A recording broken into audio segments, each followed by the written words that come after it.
les moments de solitude, as-tu peur de te retrouver seule? Pourquoi? On a toute une petite voix dans notre tête qui nous dit « T'es pas capable, t'es pas assez bonne, tu pourras pas, essaye pas, ça fonctionne pas. » Tu sais, le fameux saboteur là, qui nous parle sans cesse et puis qui nous empêche d'avancer. Alors ça, tout le monde l'entend. Mais souvent, je m'amuse à dire, il y a l'envers du saboteur. Et ça s'appelle ta bonne conscience. Ta bonne conscience aussi, elle te parle, mais c'est juste que tu ne l'écoutes pas.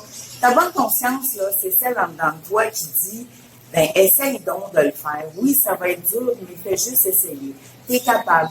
Tu sais, c'est ta bonne conscience qui dit tes petits filles ne devraient pas fuir, mais plutôt rechercher les moments où est-ce que tu es seul avec toi. Pourquoi? Pour plusieurs raisons. Premièrement, pour être en paix. Deuxièmement, pour ressentir le bien-être de la tranquillité qui t'entoure. Et troisièmement, pour en profiter, pour garder un contact conscient avec ta puissance supérieure. Je suis certaine que, comme moi, quand tu t'es trompé dans ta vie ou que tu as fait des mauvais choix, c'est parce que tu n'as pas écouté ton intérieur. On a tout ce qu'il faut à l'intérieur de nous pour avancer dans la vie, mais on ne nourrit pas la bonne affaire. On nourrit le saboteur. C'est sûr que lui, on l'écoute tout le temps. T'es trop grosse, fais pas ci, fais pas ça, ça marchera pas, on le fait pas. Tandis que l'autre bande, elle essaie aussi de nous parler. Il faut avoir une communication avec elle. Il faut prendre le temps de s'arrêter puis de l'écouter. Écouter sa petite voix qu'on a en dedans de nous autres. Connecte-toi là-dessus. Tu vas voir, ça va t'aider à avancer. Manger ses émotions, tout le monde connaît cette expression-là. Il y a une émotion qu'il faut vraiment se méfier, c'est l'émotion de la colère. Quand tu es fâché après quelqu'un, quand tu n'es pas bien à l'intérieur, que tu as le goût de te venger, on dit qu'on fait du ressentiment. Pour moi, le ressentiment, c'est vraiment mon ennemi mortel. Parce que si je commence à rester dans la chicane, ou si la chicane me pogne en dedans, ça me met dans des émotions trop intenses, et puis ça me prend une soupape à quelque part, et puis c'est quelque chose qui n'est pas bon, parce que j'ai pas le goût d'aller me défouler dans la nourriture, ou de me défouler dans quelque chose qui serait toxique pour moi. Le ressentiment, la colère, il ne faut pas embarquer là-dedans.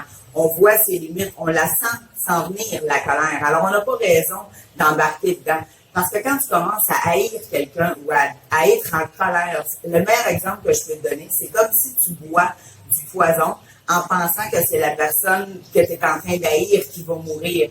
Dans le fond, c'est pas comme ça que ça fonctionne. C'est toi qui viens triste, qui viens aigri. Puis un coup, tu t'es plus fâché, là, il faut que tu te défâches. Puis là, souvent, t'es pris pour aller t'excuser puis tout ça. Alors, moi, la colère, là, ça me tente pas. J'aime mieux mettre mes affaires au clair tout de suite ou sinon prendre un pas de recul et puis après ça, j'affronte mes conflits un par un. Parce que pour moi, la colère, c'est une des choses qui me porte le plus vers la nourriture. Alors, il faut se méfier.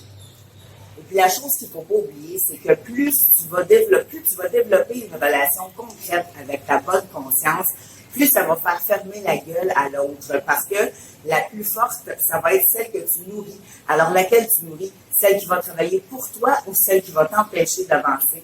Alors, moi, je te donne ça comme défi pour les prochaines semaines. Essaye d'identifier ta petite conscience, communique avec elle. Tu vas les avoir, tes réponses. C'est bizarre à dire, mais je te dis, ça fonctionne. Essaye de développer une relation avec ta petite voix. Demande-lui des questions, puis écoute, elle va te donner des réponses ou elle va te mettre des trucs sur ta route que tu vas voir que tu ne pourras pas nier l'évidence. Il n'y a pas d'hasard. Alors moi, c'est ça que j'essaie de faire. Je nourris ma conscience, et puis quand le saboteur commence à trop japper fort là, à côté de moi, je me bloque tout de suite sur l'autre parce que souvent, quand j'ai le saboteur dans le plafond, c'est parce que j'ai négligé d'écouter ce qui se passait en dedans de moi. C'est facile quand on commence un processus de changement. Lorsqu'on commence à bien aller, généralement, on oublie de faire des petits devoirs tout simples qui nous ont amenés à bien aller. Il faut surtout pas oublier que la maladie, c'est insidieux. Hein? La nourriture, c'est comme toujours en arrière de toi. Tu ne sais pas quand tu vas revenir. Alors, restez branchés avec votre contact, avec votre puissance supérieure et surtout, méditez, rentrez en dedans de vous. Faites une pleine conscience, c'est hyper important. Le but, c'est de s'améliorer et le but, c'est de se prendre avec douceur.